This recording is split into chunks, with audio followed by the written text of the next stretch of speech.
Hello, everybody out there in YouTube land. This is your T-shirted historian. It is the first stream of the year for the Week in Geek. I was supposed to start actually last week, but just was not feeling good. Not going to go into all the details, but yeah, it was not a fun day, and the next day was worse. but I'm okay now, and as okay as I can be, and looking forward to seeing what 2024 has for us.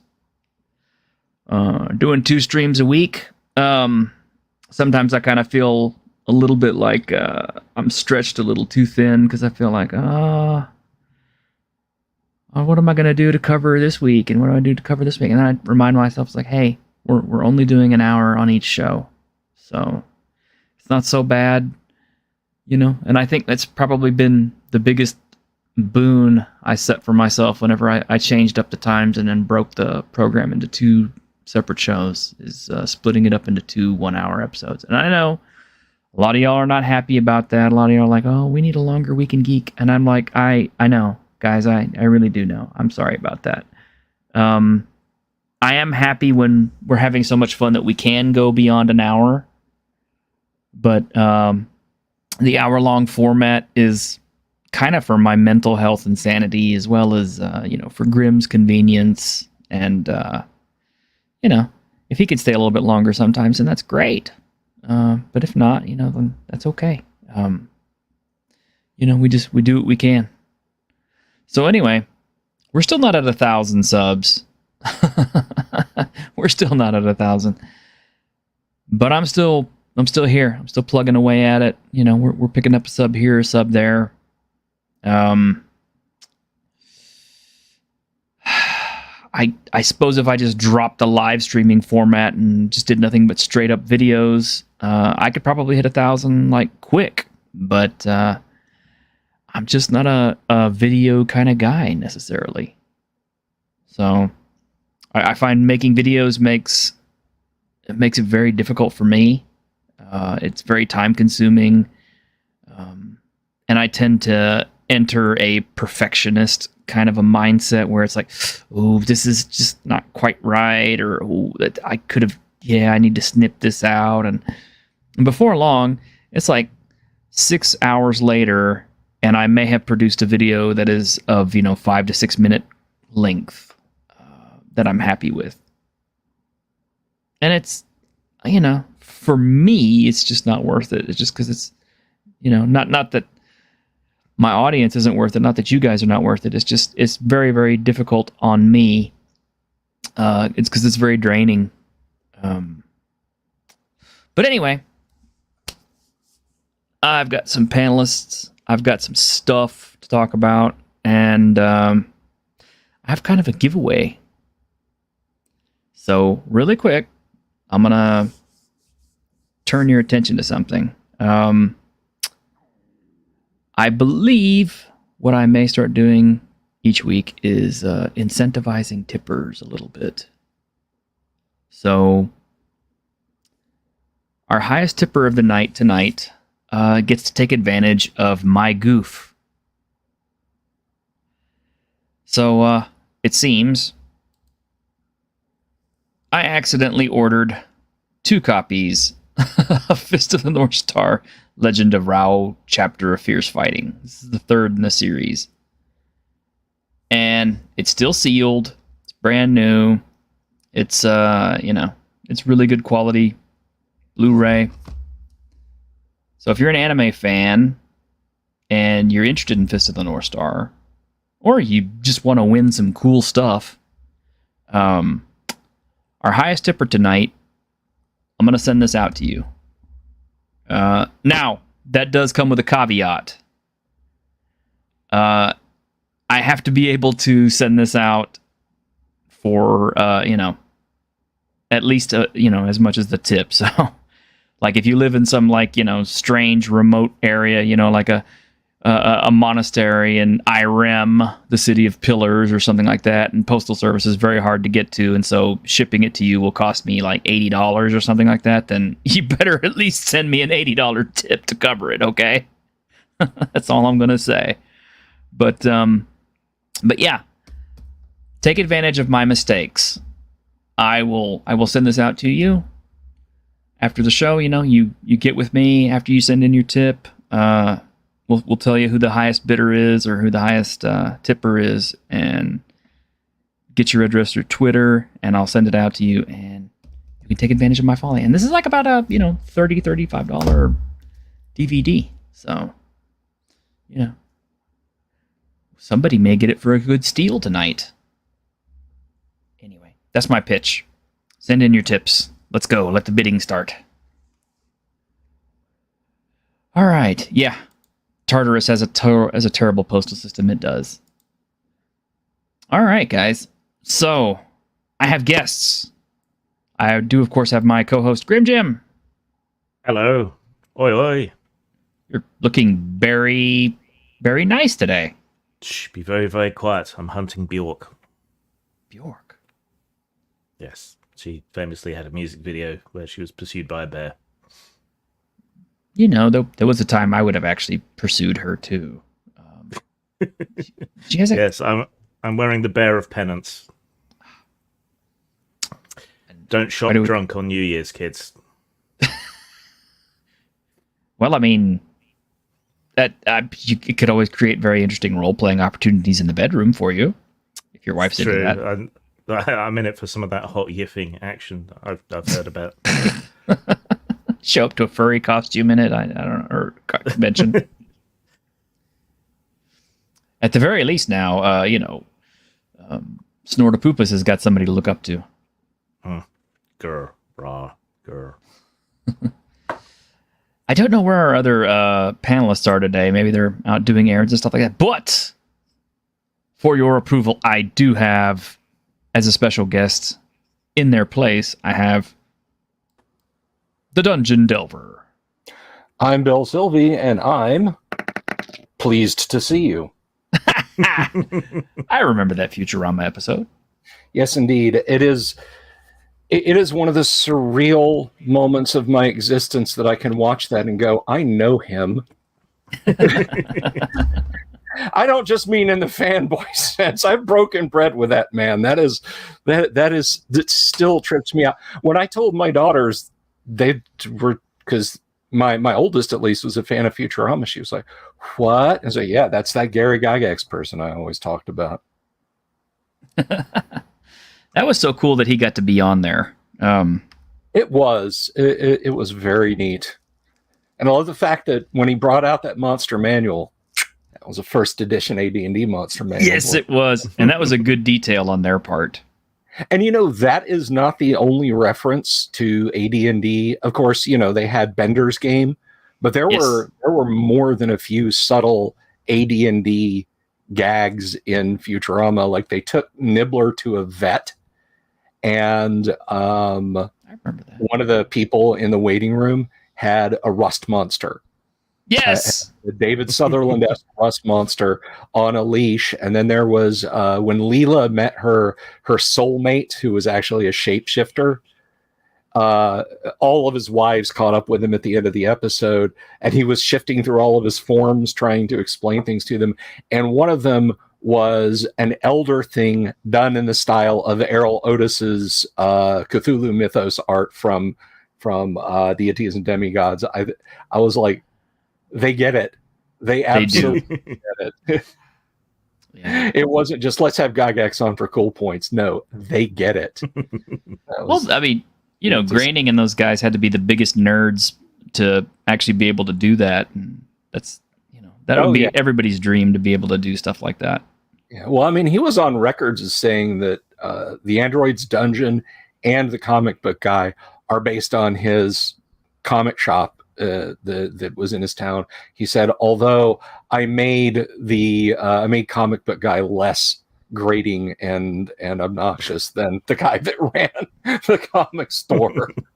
I had somebody tell me that I reminded them of the comic book guy once, and I was just kind of like, Thanks. Oh, really? Well, thank you. Toodle oo. Were you pushing a wheelbarrow full of burritos at the time? No, I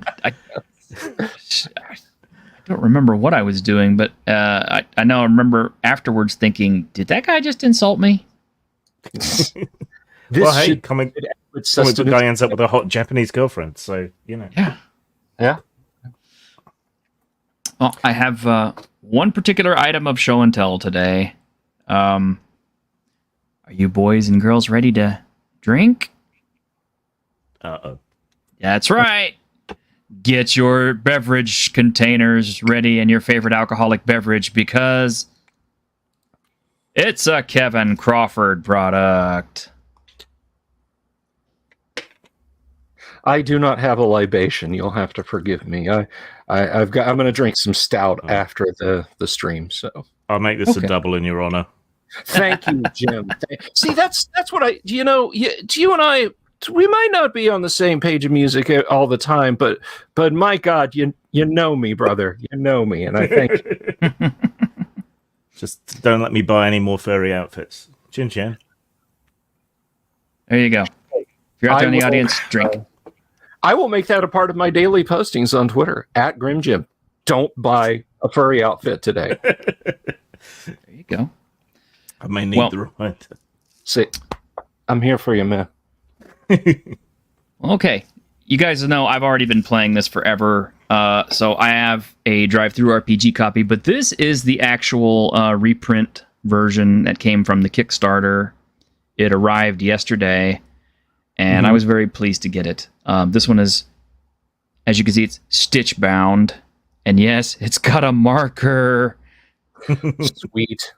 Yes, so worth it. But it's even better than that because we have our full map in the front, which is cool because this is not on the drive-through RPG version. I don't have my drive-through RPG version here to compare it to, unfortunately. Otherwise, I would do a side-by-side. But as you can see how beautiful and dark the artwork is, how clean the pages look. And this is on that kind of that glossy, slick paper. This is not on the regular paper that they use from drive-through RPG. And I bought a premium quality copy one from DTRPG. Yeah, they use Lightning Source, at least here in the UK, so I'm assuming different wings of that same company internationally, and their quality just has never been that great. Mm-mm. Yeah, I got my daughter is joining my Monday night AD&D campaign, my oldest daughter, and I got her own player's handbook. Very proud moment as a dad. So I got her standard color pod from DTRPG, and oh my God, I'm afraid that thing's going to fall apart in a stiff breeze. Yeah. So insubstantial. Like highlights for kids from the 1970s hold up better than this thing. I am literally tempted to give her one of those in lieu of that one. Just say, let Dad swap with you. You know. Yeah. Well, as you can see, it's. I know the ones at Random House printed in 1979 will hold up better than that thing that she got, but I'll leave it up to her. This is probably my favorite part of this right here. This is the back page and the back cover. But yes, we have all the creature combat stats, and we have all the exploration tables on here, which is like very, very thoughtful. Thank you very much, Kevin Crawford. I do appreciate you very, very much. What is the genre, subgenre? Is it fantasy, weird fantasy, fantasy, high fantasy?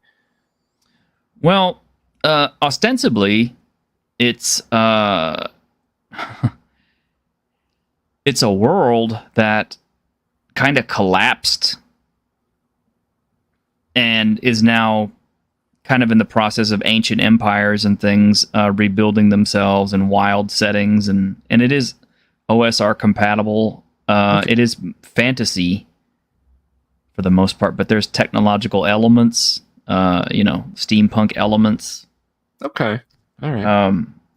And this being a Worlds Without Number product, or being your typical sine nomine publishing product, you can integrate this with Stars Without Number without too much difficulty. Okay. And it dovetails perfectly with Cities Without Number. Hey, let me throw something out here to you and Jim T-shirt. And I know it's your show, and if you don't want to go down this route, that's completely fine. But I was streaming with Yang Yan Zhao and Dungeon Minister back just before Christmas, and we were talking about how the best fantasy, and this includes Lord of the Rings, by the way, which is my favorite fantasy work. The best fantasy is post-apocalypse. Because Lord of the Rings, Middle Earth is a post-apocalypse setting.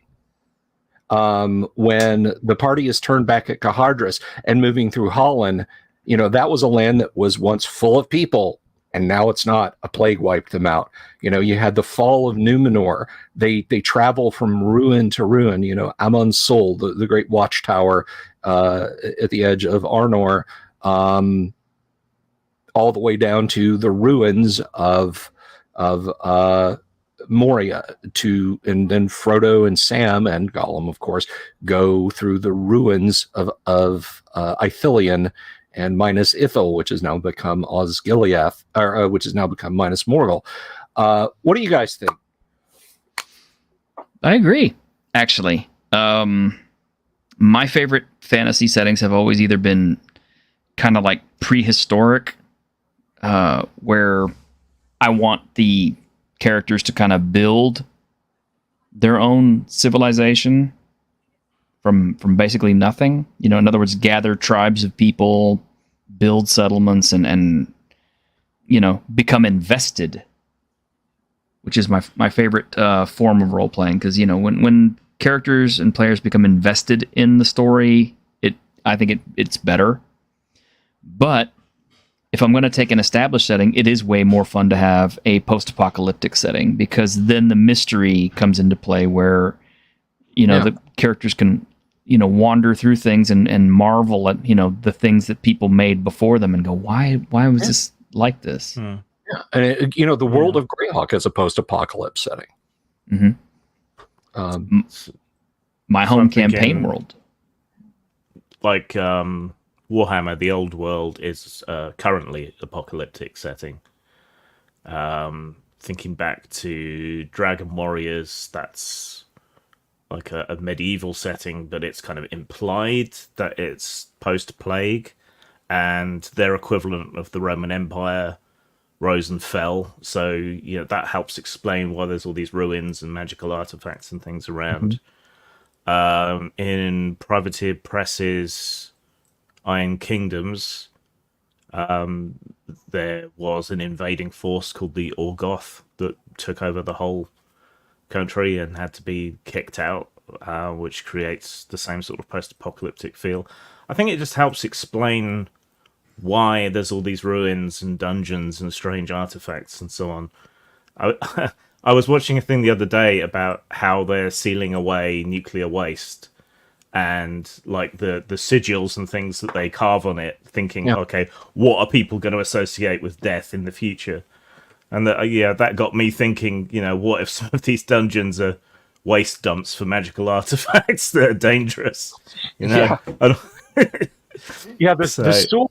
Soul put that chaotic evil +5 two-handed sword in a dungeon for a reason. It wasn't there for you to find. This is not a place of honor. Nothing valuable is buried. This is kind of a funny tangent, but this is absolutely 100% true. My late friend and I, we were driving along on our way to someplace. I think we were actually on our way to Robert E. Howard's house. And I was looking at all the signs and stuff on the highways. And I looked over at him and I said, what would be a cool book to write, or a cool role-playing series to do? And he's like, what? And I said, one where, aliens and stuff land on the planet, and, the human civilization as we know it is completely wiped out. but all that's left behind are all of our metal signs with all these weird little logos and stuff on them. And can you imagine writing about the aliens trying to figure out what the hell, like the walk sign is and some of the handicap sign? Because their physiognomy is going to be different. So they're going to be like, well, what is this man? Why does he have circles for feet? Clearly the humans had enormous buttocks. Yes. And why is it blue? Yeah. So we had fun with that, but yeah, that whole element of what happened, why did things turn out this way, and what's going on now? That's so much more fun. It really is. It really is. It's kind of one of the reasons I can't really dig into. I'm gonna catch so much hate for this. Forgotten Realms. Look, I get it. It's fun. Folks enjoyed it. It does not scratch my itch. That is not a patch on Ed Greenwood. That's not a dig at any of the artists. I just prefer the living in the shadow of better times. In game form, I don't want that now, right? I don't want to have to explain to the tribe of Orlando why I must go to the great shining water to catch fish. Now being okay, or at least whatever value okay is that things are, is fine. But in game, it is a fascinating trope. And when again, to go back, the Lord of the Rings is post-apocalypse fantasy. Dying Earth, I don't think I really have to explain that. There's so much of it when you take a step back, you're like, yeah, this is people digging through the ruins. I mean, not to belabor, but everybody had lore to tell the hobbits. The hobbits were our view into Middle Earth and the Lord of the Rings. And Gandalf said, this gate had a simple password for better days. During better times, people could pass through it in a friendly way. Aragorn knew all the songs. Ooh, that's very pretty. Yes, it's about a time long ago when things were better, and on like that. So, Earth Dawn is explicitly post-apocalyptic as well. That's like post-Cthulhu, basically. Yeah. Yeah. Violence solves everything. I want to highlight this comment because it says based on that definition of post-apocalypse, Europe is the same between the fall of Rome and the Black Death. The medieval period would be post-apoc. Yeah, and another Kevin Crawford book, drink, is Wolves of God, which is set in the period that we would refer to as the Dark Ages. Mm-hmm. Which is a completely made-up term, but you know that. Yeah, I know that. But yeah, I mean, if you imagine that part of the fun of that game would be, these ancient English people, exploring, well, I guess they were Anglo-Saxon people, exploring Roman ruins and stuff. And wondering, I did like that about the Assassin's Creed Vikings one. That it was as much about digging around in the Roman ruins as it was the precursor ruins. Yeah. I actually like that one. A lot of people didn't, but I'm still having fun with that, actually. I go back and play it now and again. No. But, Waters of Babylon. Yeah. Early medieval, please. Yeah. A lot of people don't do early medieval. Yeah. Have either one of you guys read the book by L. Sprague de Camp, Lest Darkness Fall? Mm-mm. Yes, but so long ago, I remember nothing. Lest Darkness Fall is I guess the kids today would call it an isekai, because the protagonist is in late 1920s Italy, and through means that are never explained, there's literally a flash of lightning, and he finds himself in 751 Italy. And so he sets about trying to stop the final fall of the Roman Empire, and it's pretty hilarious in places. But I won't spoil it. But even at that point, you know, when he's looking around, he's like, yeah, it's coming. It's, you know, the apocalypse is coming any day now, or we're kind of in the middle of a slow apocalypse. So again, he sets about to try and right the ship at that point. So, but it is a good read if you haven't checked it out. I do recommend it. But there's a few post-apocalypse touches in there because, again, by that advanced stage, you know, I think I read somewhere, and you can correct me on this, guys, if I'm wrong, but like at that period, Rome at its height was a city of easily 1 million people, and at that point, the population of Rome was something like 30,000. It was literally just hollowed out. But it's good stuff. It's good stuff. It's a good book. Well, I'm actually currently reading Fawford and the Grey Mouser. So, yeah. I've been meaning to go back. I've got the White Wolf paperbacks omnibus, the 4-volume set there, and I'm so glad I picked that up. They're scarce as hen's teeth now. oh yeah, I'm gonna dive back into. I've got to finish the Lord of the Rings. Then I'm going to go. I have a book written by one of my viewers that the poor guy, I've been putting him off for a year on reading it, but that is my next dip after Lord of the Rings, and then back to Fawford and Grey Mouser. There you go.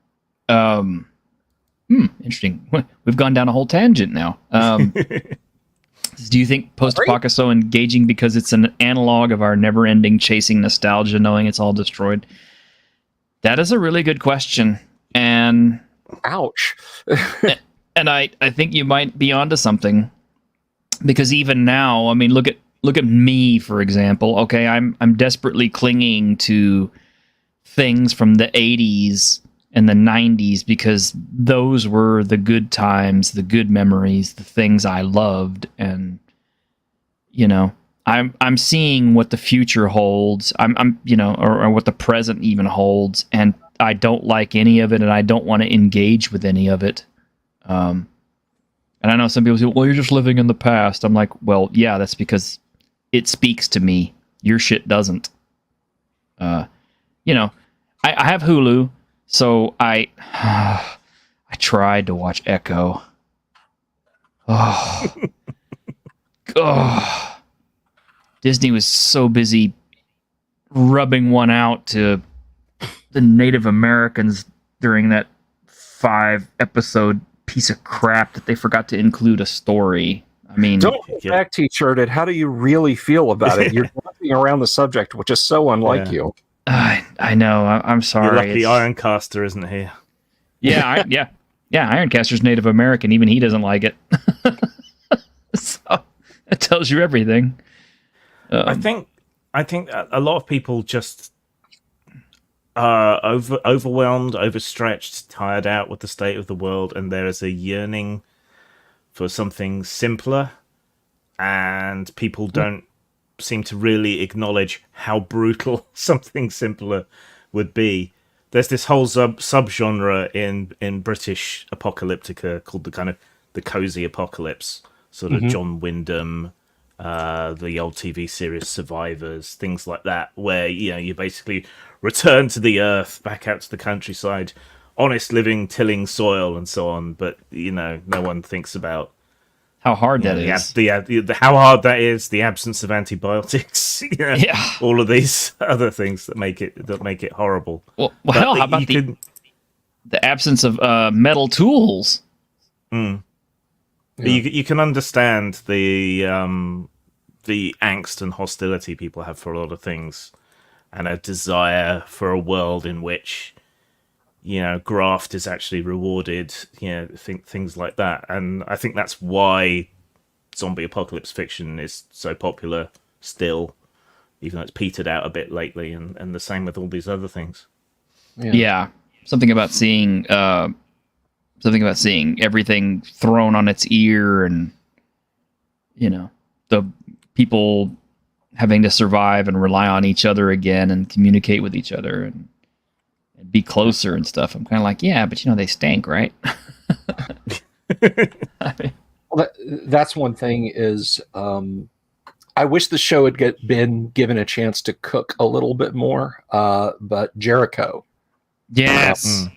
That was Jericho, for those in the audience that don't know, very short-lived, like one season and then one very truncated season on CBS, and it is a people who use violence to solve political ideology attack on the United States that involves the use of 25 things that are made out of uranium on all the major cities in the US. So suburbia, rural areas, they're untouched. But 25 of these things are activated, and the titular town of Jericho is just in the middle of Kansas. One day they don't have power. A few days go by, and they're looking at, they're close enough to Denver that they all have to try and basically cram into a salt mine outside town to avoid the fallout. But they're literally just an now island in the world, and they have a lot of things that they have to consider. Like, okay, the guy who has a farm with corn in the field, is that his, or does he share it with everybody? Just simple, basic questions of what do, the town is small enough that they're like, the nearest hospital is in a town that they don't even know what's happened to. So they have a walk-in clinic. So a hospital for 2,500 people is now a walk-in clinic, and prescriptions are running out, and you can't just pop down to the corner store and grab a frozen pizza, because the power grid's gone. All that shit's gone in a day and a half. It's a fine, horrifying TV show when they dwell on things like that, because again, it knocks the whole cozy catastrophe. Well, I'd move out to the country in a small little town and we'd just make things work. You'd make things work for about 2 weeks. Yeah. You'd make things work for about 2 weeks. Revolution was quite a good series as well, but that was where nanobots had shut down all electrical equipment throughout the world. Yeah. But they kind of reversed their shtick before they'd even reached the end of the first season. So it kind of went off the rails a bit, unfortunately. There was some silliness in Revolution where there was a sniper and Gus Fring just kept sending troops out one at a time. Yeah. What was that? You have a platoon of men. Did all the books disintegrate too? Like FM 101 basic infantry tactics? Don't do that. Well, you have to establish your evil credentials on screen. So right, of course. It's important. And Giancarlo Esposito is an absolutely amazing actor, but I think his career peak was "Ha!" And you guys know what I'm talking about if you watch Breaking Bad. So just to pass by, he was 10 and told history lessons in class that you would not like to go back in history because you would not survive Brooklyn. You wouldn't. Nope. Infections would kill you. I mean, and stupid infections would kill you. Oops, accidentally, cut my foot while I was, plowing behind my ox, stepped in some manure. Yeah. You're dead. Yeah. I mean, I was cutting my hair. This has been almost 20 years ago. I was cutting the grass and I got a brown recluse spider bite on my leg. Didn't even realize it until it got dead. So I was like, well, it's itching and it's swollen. Surely that must be a mosquito bite, Couple of days go by. No, that's not a mosquito bite. I mean, hell's bells. You want to go back to, 1905. That's still I don't know. You may lose the leg, Bill. Oh, yeah. You go back 30 years prior to that. Yeah, no, sorry. Yeah, we used cocaine for dental what is it, sedation. Here's some, so here's some that's not all bad. Here's some laudanum. Soak your foot. We'll try and get some ice tomorrow. You know. Yeah. But anyway, before we lose all of our time, I do have a few things to mention up, and this is a really good train of thought too. By the way, thanks, Bill. I do appreciate it because it actually was really fun, and we probably could talk about this for the entire hour and a half or so. But I do have something to share, and I know not everybody's gonna feel as sentimental about this as I do. But yeah, this was posted up by Condor DM, who is another YouTuber, and a games person. Now, Condor and I have kind of like a mixed history. We kind of started out, being friendly, and then at one point, he attacked me and Grim on one of our shows, and then made a nasty video about us. But then it's like a couple of months later, other stuff happened, and suddenly, we were kind of like back to being, on good terms again. And so I really can't say anything too bad about the guy. I'm not going to sit there and poke fun at someone's physical appearance or anything. But it's like, yeah, he says, I have a life and a family. They let me have game time. I don't ask for more than that. When I add something into my life, like making YouTube videos, it has to produce something for my family, or I have to walk away from it. I don't have casual time to throw away. I could kind of understand this. He says, I'm not mad about not attracting a larger audience. I accept how things have gone. I am just not that entertaining, and maybe I have opinions that many disagree with for whatever reason. Not going to delve too deep into that. On the other hand, I have grown a small audience, and when I put something on the market, I will pitch it to them. The small reward for making these YouTube videos just doesn't cut it. I put a lot of time in and got almost nothing to show for it. I could sympathize. We're going on our 4th year here, but I'm not going to give up. I'm not giving up. It says, I appreciate people that support me, who like the content. I work my butt off for those people. Audience for TTRPGs is unlike any other audience. The majority who get good support do not deserve it, and the ones who do deserve some support to grow, many of them don't get it. I agree with the second part of that. I have lost respect for the majority of the TTRPG audience. I have no interest in making an effort performing for them. I'm sorry. If you have any real talent, don't waste it here. This is not because of the minority of decent people in the audience. This is due to the majority who are simply not worth it.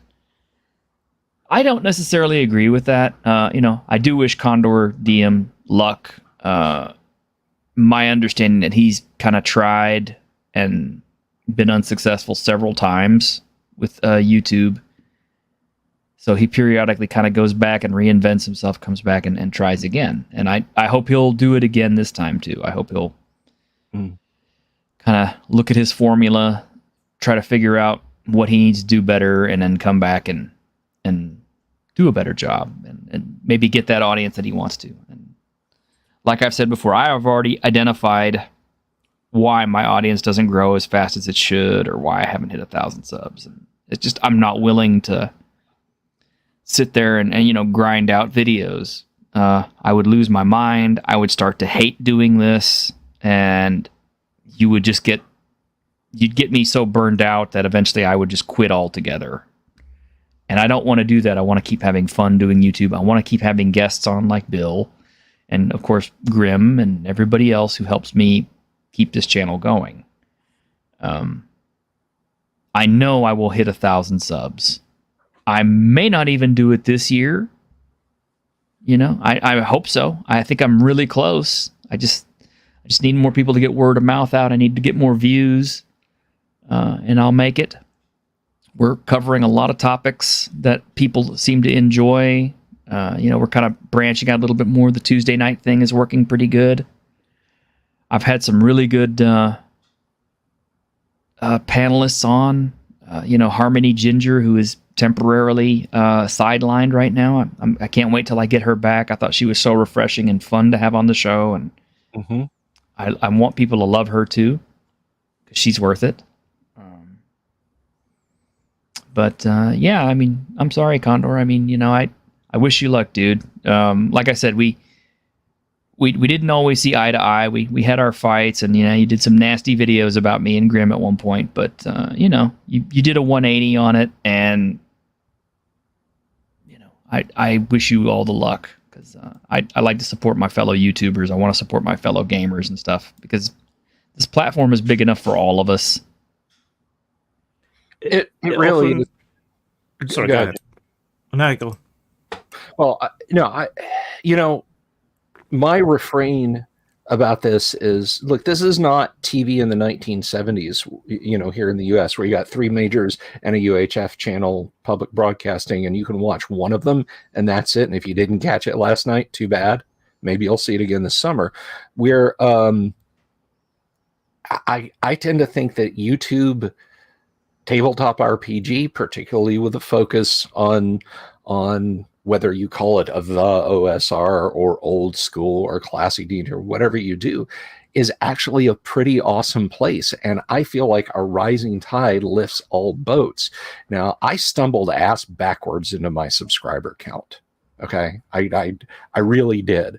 And I love to see other channels out there putting content. We are stronger with more creators than without.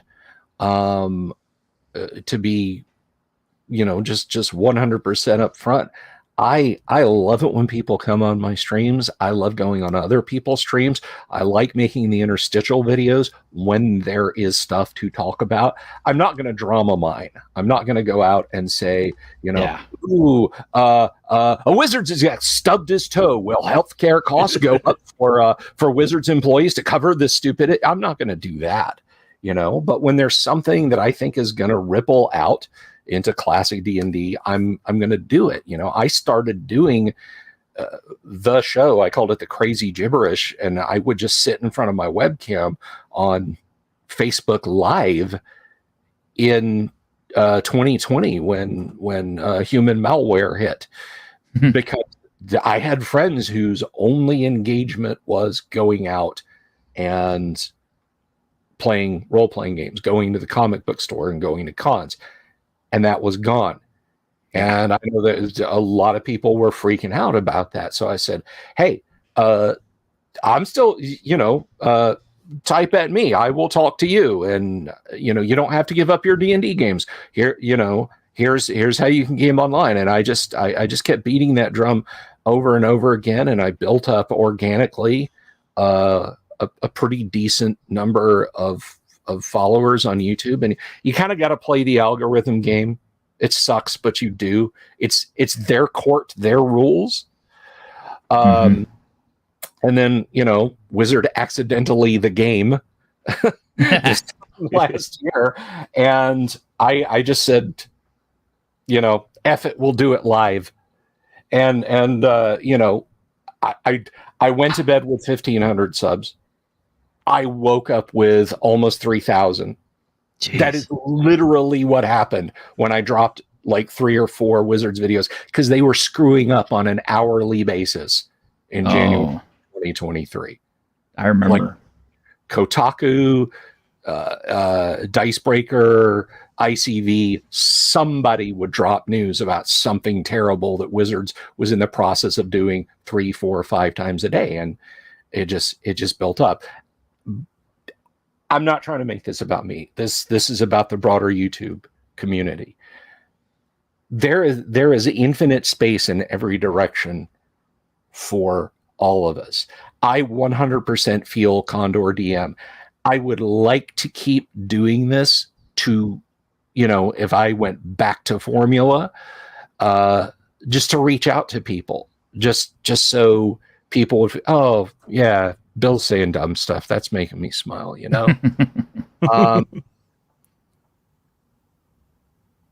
if Wizards just waved a wand and just fixed everything. Old schoolers were reprinting AD&D in its full, and you guys can develop for it. That's cool. 3.5 has got support again, even 4th edition, and we're not dropping 5th. We're just going to make everybody happy, and just everything was hunky dory, and I had no more bitching about Wizards or Hasbro to do. I would still do this, and I think there need to be more voices out there. But I also get, Condor DM might very well be a grown up. I'm not. I'm on eternity leave. I can sit here and do 3 interstitial videos in one day, and then come back and do a live stream for 90 minutes, and then do it all again the next day. People who have real responsibilities and don't get to be gray-haired Peter Pan, I understand and respect that. I'm sorry, Jim. I've been stepping on your feet. No, it's fine. So say with Condor, I think he was trying to drama farm and to stir up conflict with people. I think that's why he came after me and T-shirt. He wanted to try and stir up our audiences, so he might get some engagement and so on. And I think you can get a long way by delving into the drama and nonsense. Mm-hmm. But past a certain point, you have to have something more. You have to have something Whoa, extra. Wait a minute. Okay, well, that's what it felt like, which is why I couched it in those terms. But Okay. I mean, even someone like Diversity and Dragons, who's cut his audience by pursuing drama, he started branching out, doing other things. Black Lodge have gotten some ground by pursuing drama and picking fights with people, but again, there's something more beyond that, and a lot of this is to do with perception. So I'm sure Condor's disagreeing with me in the comments, but that is how you came across to a lot of people and what it seemed like you were doing, and perception is 9/10 of reality. Well, again, like I said, we still support you, Condor. I mean, we do hope you reinvent yourself. We do hope you come back. We do want you to keep doing what you do, and there's enough room for you and everybody else. We're not attacking you, okay? So please don't take any of this as an attack. We do support you, whether we 100% agree with what you say or you don't.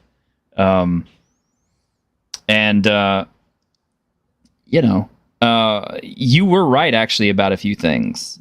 I remember hearing you call out Diversity and Dragons and telling him that he couldn't just keep doing one kind of content.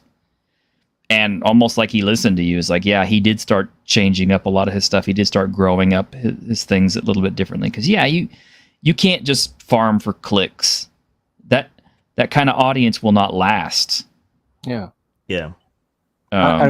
Is like, I don't want to name names. There's a YouTuber I watch who focuses on, they just started, shouldn't say just started, like a year ago, started a D&D channel just to kind of focus on this. But their approach is, like doing like this with, dramatic thing, maybe a thumbnail of the product they're talking about, and the so-and-so just got worse, Oh, yeah, the Northern Irish lass, yeah. I'm not doing a call out. I'm not doing but no, her content's good, but she does. Her content is very good. Yeah. But and I've gotten caught in. I've talked to her before. I love her content, but it's I question the sustainability of going clickbaity. And you know what? Anybody who wants to tag me in the comments right now, or either one of you guys, and said, "But Bill, you have done that in 4 videos over the past week and a half." Trust me, it has been a test. Like, I have tried to go, okay, so 4-word titles and use a negative adjective. And let's see what the numbers do. Yeah. And the unfortunate truth is that works. I get frustrated, right? Because I'm pumping out stuff fairly regularly. Reviews, looking back on old games, talking about GM craft, stuff like that. And then it's when I touch the third rail that suddenly you get a bunch of new subscribers and a lot of comments and so on. And it's frustrating because that's not what I want my channel to be. Well, I try and maintain a positivity on Same. channel, and I appreciate both of you guys, because I know, Jim, if I may be so bold, you've been put through the ringer a lot of times, dude. All right. Yeah. And honestly, you don't, they say, oh, the flak is heaviest when you're directly over the right target. I get that, but sometimes you just like to open up your socials and it's like hearts and thumbs up just all day long, not like, does anybody know this Yahtzee's address? Yeah. Yeah. No. I feel for that. Thus far, for whatever reason, I've managed to avoid. One guy did a call out video on me based on something I posted on Twitter like over a year ago.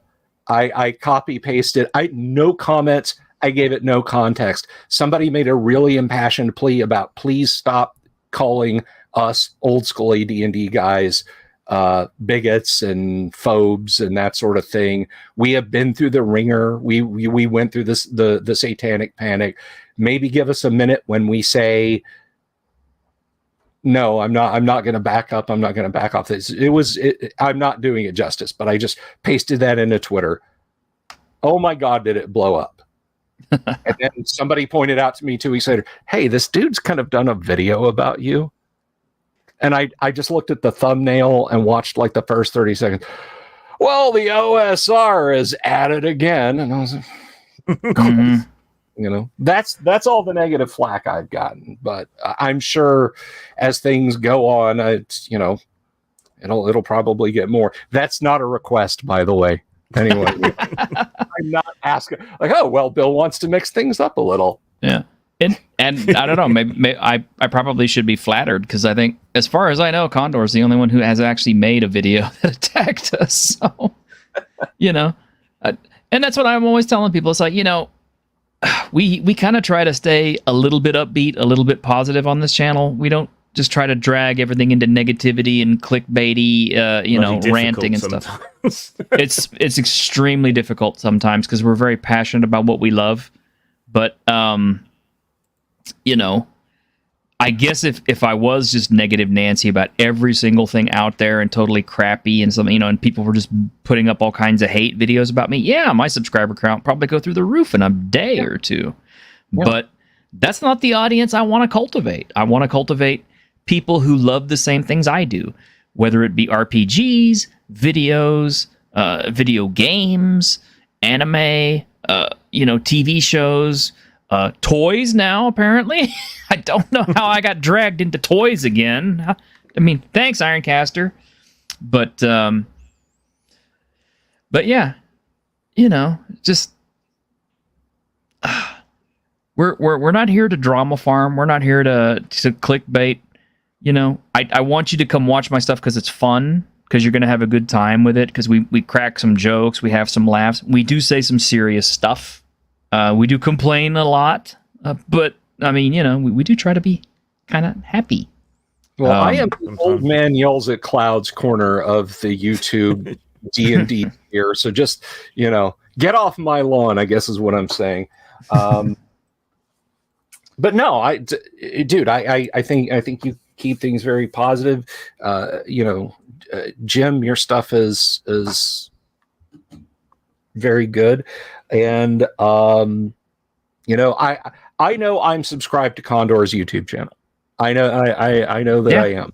So Condor, whatever you do, whether you decide to cool it, whether you decide to just throw the whole thing in the freezer, regardless, thank you for the content. And if you do more, thank you for that.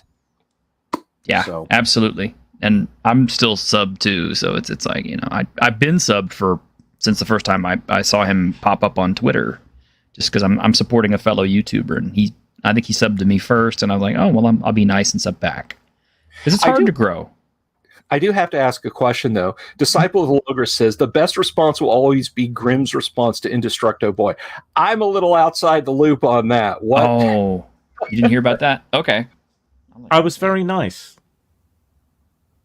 Okay. But basically, that was my response. Was let's actually have a discussion about these things, which is, to be fair, is always my approach. It just normally gets rebuffed. But he actually was willing to sit down and have a conversation with me. Mm-hmm. And then I just kind of calmly and amiably responded to everything that he'd heard and seen and said. So, Okay. Yeah. It's kind of sad that his own crowd attacked him now. So yeah. I was explaining to somebody about being on Twitter, about being on RPG Twitter, and oh God, how do you? That's everything is so toxic and people. I'm like, no.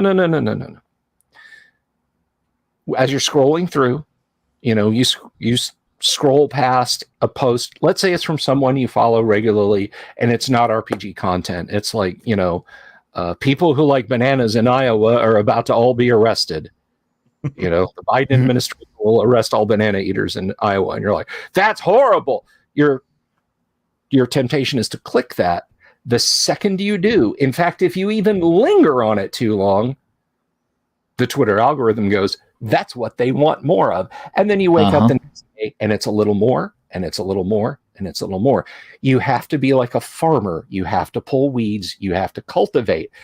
Consequently, I find RPG Twitter, old school RPG Twitter, to be an awesome place, because even when my friends, and I mean real life friends, I don't just mean we both clicked a heart button on Twitter, post something like that, mute this conversation, and I move on. And it makes it a very tolerable experience. And I have found the people there to be wonderful. Even if it's somebody who is so addle-pated and wrong-headed as to think that second edition AD&D is a good version of D&D, I still am friends with them. It's okay. I mean, it's not the worst. I mean, we still have fourth. No, it's not the worst. That's fourth edition. Yeah, everybody knows that. Yeah, I mean, come on. That's the Star Trek V of D&D edition. I think even Star Trek V is more entertaining. Although, okay, I'll give props. Fourth edition did bring us a few things that I actually like and would like to have seen as a regular mechanic. But yeah, for the most part, they got everything wrong. Get him, Jim. I'll hit him. I'll work the body. No, there's one or two things, but then I can think of one or two things in Fatal that are worth saving. So yeah. That's how no accommodating I am. There's no. I don't think there's any system that just absolutely nothing to offer. But I'm sure if we look hard enough, we could find one. But yeah, one of the reasons I asked Bill to come join us today is to talk about a major loss that we had in the gaming community this week, and that is the passing of Janelle Jacquays. Obviously, a legend in the field, as far as, art, illustration, just creating. I mean, the term Jacquaysying the dungeon was invented because of her. And I should point this out. Jacquays was in every discipline of nerd entertainment, fantasy art, video game design. Jacquays is in the credits for Quake. Yes. The tabletop RPGs. What didn't Janelle Jacquays do? I mean, it just phenomenal. Just phenomenal. And this churns my stomach every time I think about it. Janelle Jacquays was on my list of people to contact in 2024 to have on the stream. Well, I said, okay, Janelle has some health issues. I don't want to bother somebody like that during the holidays when they're not feeling well. And here I am. I promised myself, after failing to call David Sutherland in the early 2000s and not getting back to Jim Rosseloff in the early 2000s, that I was never going to do that again. I was always going to approach people who shaped the game so incredibly well and hit them up, even if they think it's rude, and say, no, never, I'm not coming on your stream. Then at least I asked. Yeah. And I put it off. So don't do that, folks. If you're going to be at a con that somebody's going to be at, or they're going to be at a con, and it's convenient to you, and you're like, I'll catch them at the next one. Guys, the founders of this hobby are aging. And I know you can be 21 years old and create something great, and then fate has other plans for your existence or non-existence, depending on your point of view. But just, statistically speaking, talk to these people. Take 5 minutes, because a good friend of mine, Tracy Lesh, I've had him on the show many times. He used to live just up the street from me. Tracy's an awesome dude. When Tracy got to go to GaryCon the first time, he had no idea that people were going to mob his table like they did for the artwork he did. He created the Mind Flayer, the very first Mind Flayer, the visuals for the Mind Flayer Tracy created. Guys, they appreciate it. All right. They absolutely appreciate it. Take the time to talk to these people, because you might not get it the next time around.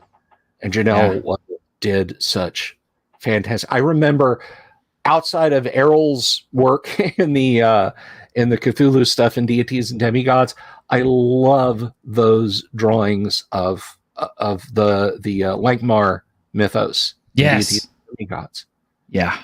Those renditions of Fafhrd and Mouser and Taya and the god Hate and the rat god and so many other pieces. When I first read, or first got the omnibus rather, of the Langmar stuff, that was what I saw in my head as I was picturing these characters. And you might be sitting out there going, well, whatever. I've never consumed anything by it. Did you have a ColecoVision when you were a kid? Did you play Pac-Man or Bump and Jump or Burger Time? Guess what? Janelle Jacquet's work right there. Bump and Jump. Played Bump and Jump a lot. Sadly, I have to say, and I'm just being honest, okay? I'm not downing anybody, but she had me blocked on Twitter, which is unusual because I never said a word to her, so I'm thinking it must have just been, one of those block by association type things, or maybe she just caught wind of a post I made or something and didn't like it, and rather than talk to me about it, she just, blocked and went on about her day. And I understand that kind of thing happens, but you could see where that's aggravating, because here I am, she's gone. I have nothing but praise for her work, and she, cut off any opportunity I would have had to speak with her about any of that stuff before it ever happened, which is kind of like where, I'm going to kind of put my foot in it again and just say that, cancel culture is shit. You're wrong. Because when you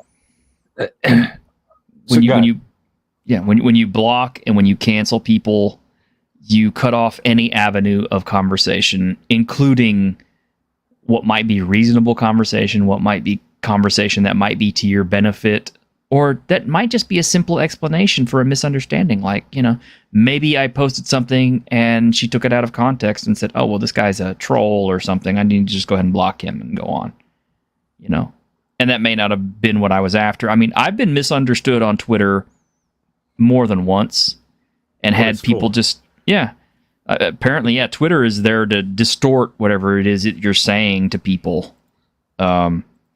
And yeah, I had people coming out of the woodwork after me. I mean, people I had never even heard of were piling onto my feed, calling me a gatekeeper and all these other horrible things. And this was early on in my experience in Twitter.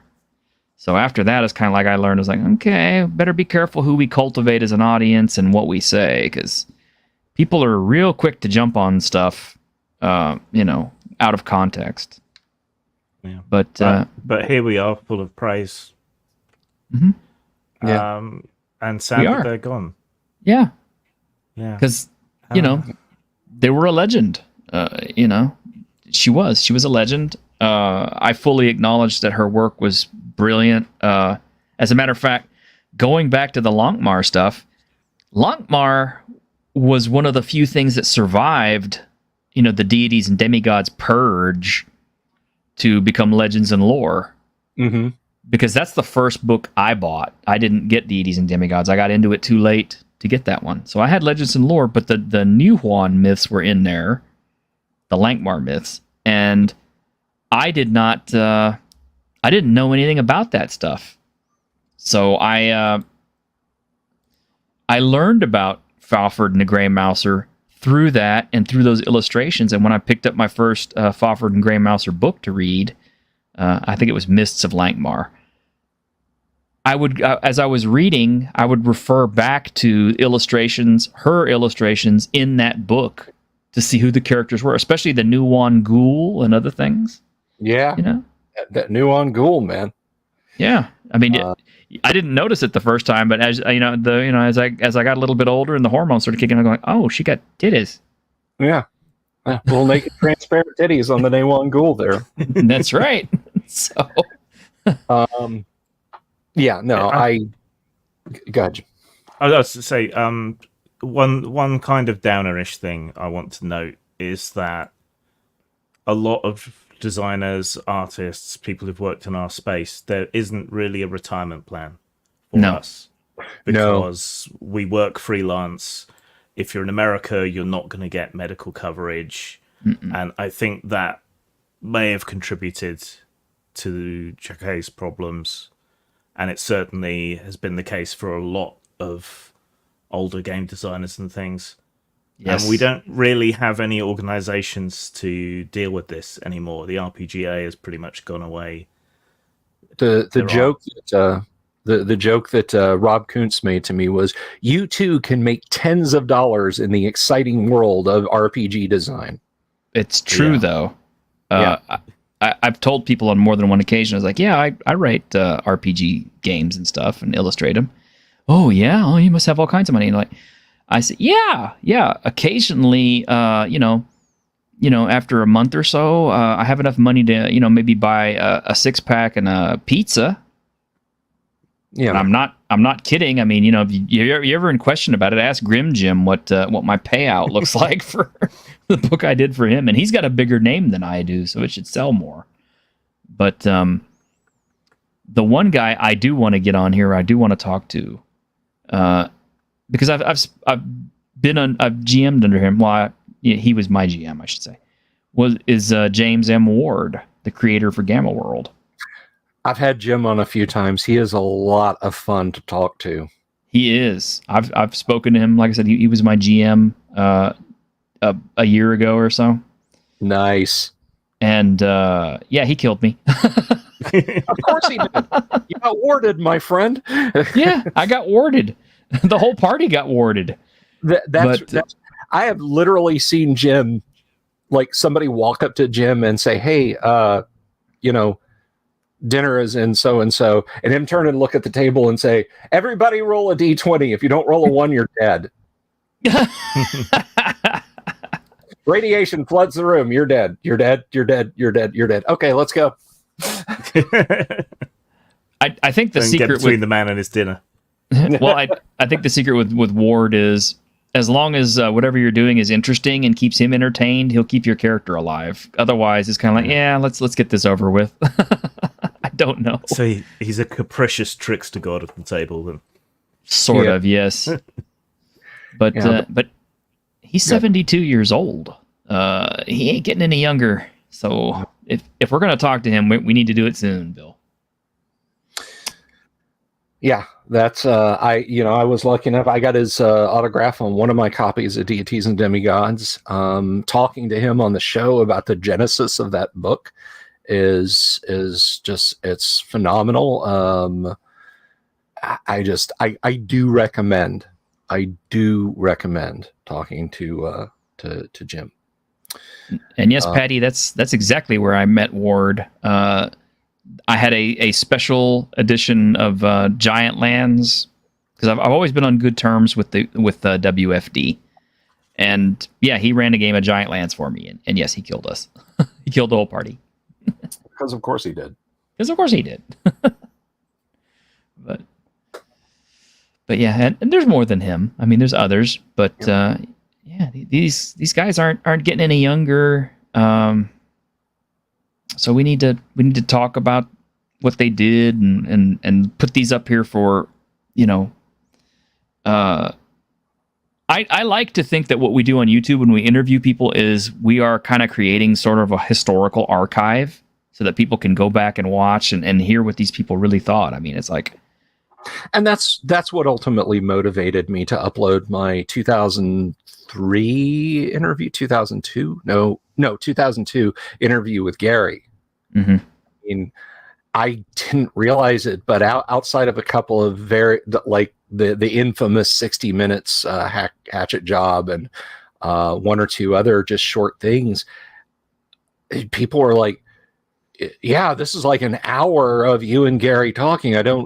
This is amazing. And I recommend, if you're going to watch it, guys, by the way, download it, take it, 15, 20 minutes and just cut my stuff out just so you can listen to the man talk. I hate the sound of my own voice.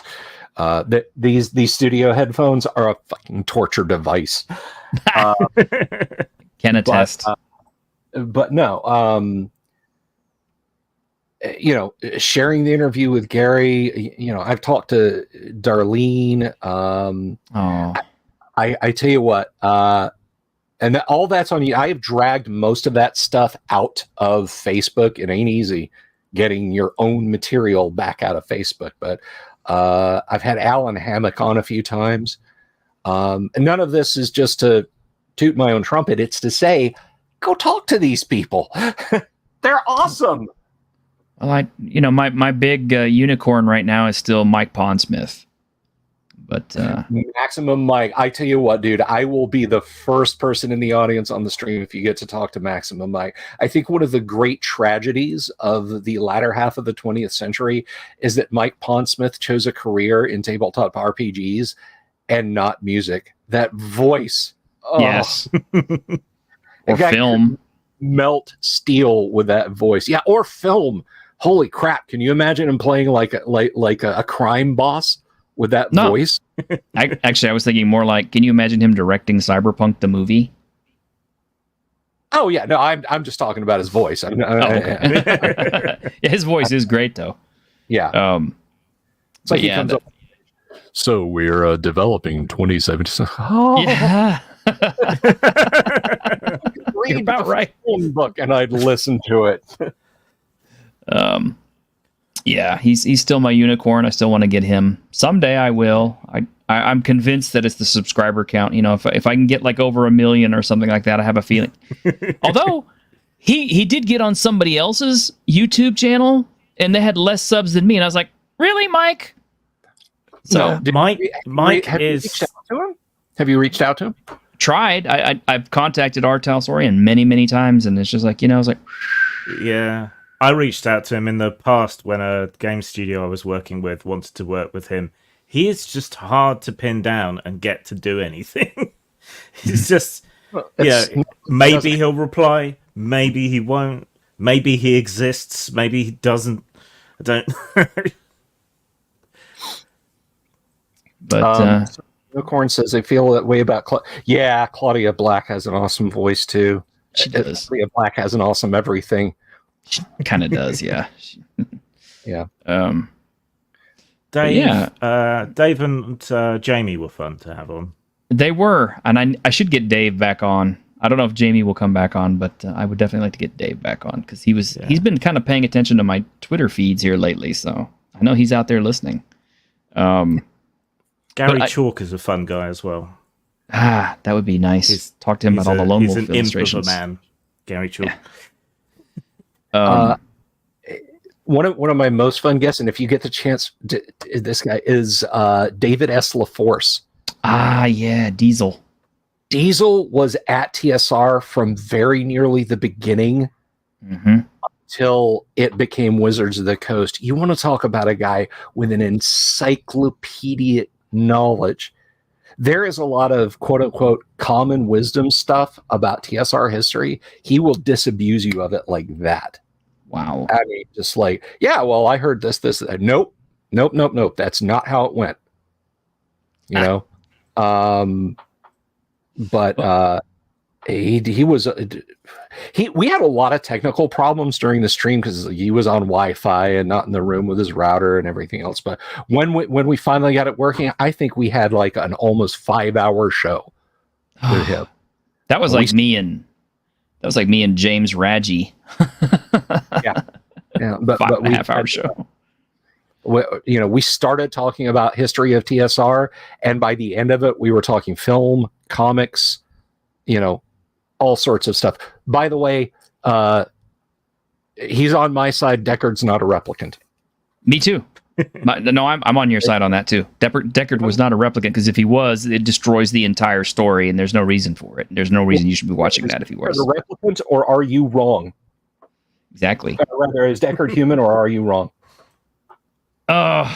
You spoke to Livingston. See, that's another guy I want to get on. Oh yeah, Ian Livingston. Mm-hmm. Probably more so than Steve Jackson, to be quite honest. But I just went over his old book, Dicing with Dragons. I have that book too. 1982. Yes, that was a time capsule and a half. It was. I have that somewhere. Right here, baby. There it is. Oh. One of the greats. Is that City of Thieves? It is City of Thieves. Man. That's the first city dungeon crawl extraordinaire. But that is. Oh yeah, it's awesome. But it's also the very first fighting fantasy I actually managed to complete without cheating or anything. No finger bookmarks or anything. I actually managed. And the page been flipping back and forth. Oh, come on! That's my cue to shake my fist at Starship Traveler, one of which editions went out, and you couldn't complete it. That one sucked. That was so hard. Yeah. And House of Hell was. Starship Traveler literally has an encounter towards the end where I think it said like you program in the coordinates you think are right into the Navi computer, flip to a random page. It literally just tells you flip to a random encounter. And I've crowed about this one several times, and I'm still gonna, because I'm still happy about it. Is we've had Mark Reinhagen on 3 times, but honestly, this last time that we had him on was the best, because he was tired from work and everything. I mean, I feel bad about that, but at the same time, he was very unfiltered. He was very candid. He spoke his mind. There was no, it was just, you got to hear Mark Reinhagen unplugged, and it was so cool. And that's the kind of thing, I want to keep, I want people to go back and go like, oh yeah, T-Shirted Historian did an interview with Mark Reinhagen that was just like unlike anything we've ever seen with Mark Reinhagen, because Mark Reinhagen just came out and just spoke his mind about stuff and really laid it out. I have one kind of funny story, and the other kind of speaks to that a little bit. When, like, literally 5 minutes before I started the live stream with Darlene, I was like, yeah, we'll talk about like, early art, coming up and doing that. And she just kind of breaks it. She's a very pleasant lady. If you get a chance to talk to her, whether it's having her on your show or just meeting her at an event, do so. She just goes, I don't wish to discuss gaming. Buh. Well, there goes about 30% of this live stream in my head. I didn't blurt that out to her. But what she meant was she didn't want to get into the particulars of what's your favorite character. Do you like to play elves or dwarves, or how far can a halfling throw a goblin or anything like that. But we had a wonderful interview, and Errol Otis. I only got an hour. He's like, I can only do this for an hour, and then I've got to go. So I didn't really get to. I had so many people in the chat asking questions about. Oh yeah, I was there. Oh, that's right, you were. Yeah, so Errol was like, 59 minutes, 59 seconds. I'm saying goodbye. So, which I didn't take as an insult or anything. Yeah. But every other interview I've had, I'm just like, the mic is yours. Go talk. What do you want to talk about? Yeah, more fun. It shows a lot more approachability. I tried the Cub reporter approach with Gary, and if I could go back in time to 2002 and just shake my shoulders and say, "Just let him talk," I would do that. Yeah, it's kind of a little bit more fun whenever it's like you don't necessarily have an agenda about what you're asking about. You just let guys go and be unfiltered and just talk about what they want to talk about. Yep. But anyway, I don't want to cut anybody off because it's 5:23 here, so we're actually like 22 minutes over our normal time. How's everybody looking? I mean, do you want to continue or stop? Or I do need to get, but thank you very much for having me on, man. I haven't been avoiding you. It's just I didn't think so. It's been busy, and of course, it's wonderful to see you two again, Jim. Welcome. I think Joe is entirely too kind there in the comments. Yeah. So we're gonna go ahead and stop for the night. I hope you guys have enjoyed it. Like I said, first stream of the new year, and I have to admit, I was coming into this really feeling down, but having this conversation really kind of perked me up, and it's kind of like made me feel better, and that's always good. So good, man. I'm glad. Yeah. Positivity works. The word going into 2024. Positivity. Yeah. Thanks for having me on, my dudes. All right. Uh-huh. And I will get on out of here. Peace to you both. All right. See you later. All right. And that's pretty much going to wrap it up for us, too, as well. I'm sure Grim is wanting to get into bed. And we'll just... Yeah, soon. Although, old. I did want to ask you before you left. Your time and day has changed for Tabletopless. It has, yes. So you're on Tuesdays? Tuesdays at 9 p.m. UK. 9 p.m. UK. So that's kind of early in the day for us. Yeah, through until 1 a.m. But you can see the shows on replay on the Tabletopless website. Yeah. Of course.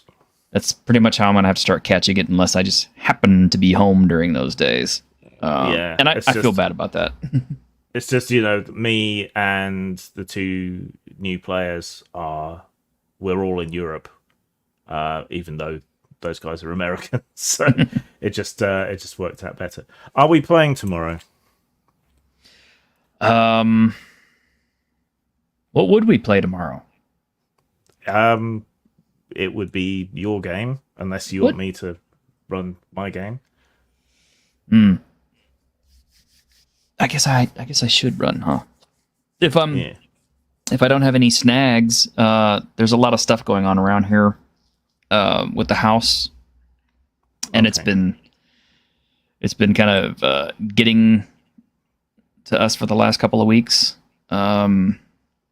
So as long as there's not like a lot of banging and dog barking and insanity, okay. Well, let's probably do something.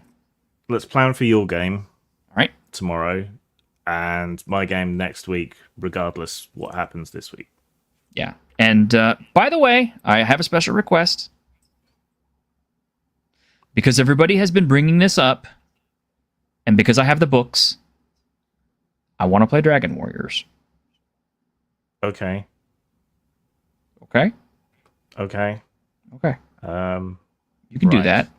I'll It's have one- to come up with a brand new adventure because I ran everything out of the books. You you listed it as one of your favorite games of all time. Yes, and So- it is. Yeah. Matter of fact, it would be really cool if you gave us a tour of your favorite games of all time, just so we know why you like them so much. But Well, I need to get through my list of all the games I haven't played, which is going to take forever. So, but we can make some time for some specials. Yeah. okay. All right then. All right. Well, guys, there you go. Make sure you catch Grim on Tuesdays and during the day when it doesn't interfere with our Tuesday night. Tuesdays with Geek stream at 7 p.m. Central Time, where it's usually just me and Ironcaster, but we do have guests pop in. And we'll try to get a game going tomorrow. And if not, then, well, you'll definitely get one next week with Grim. Yes. Or I'll maul you. Grr. So until then, y'all take care and have a great week in Geek.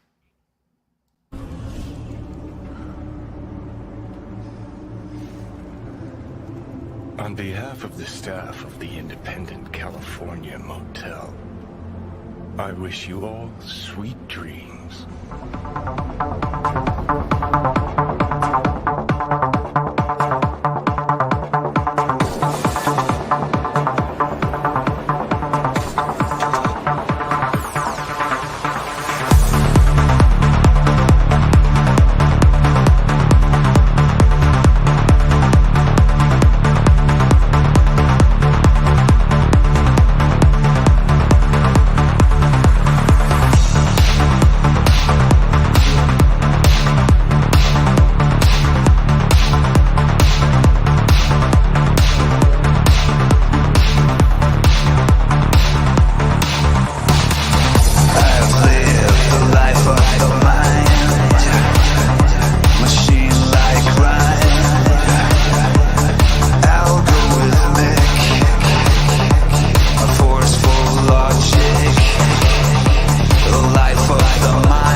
Wake the fuck up, samurai. We have a city to burn.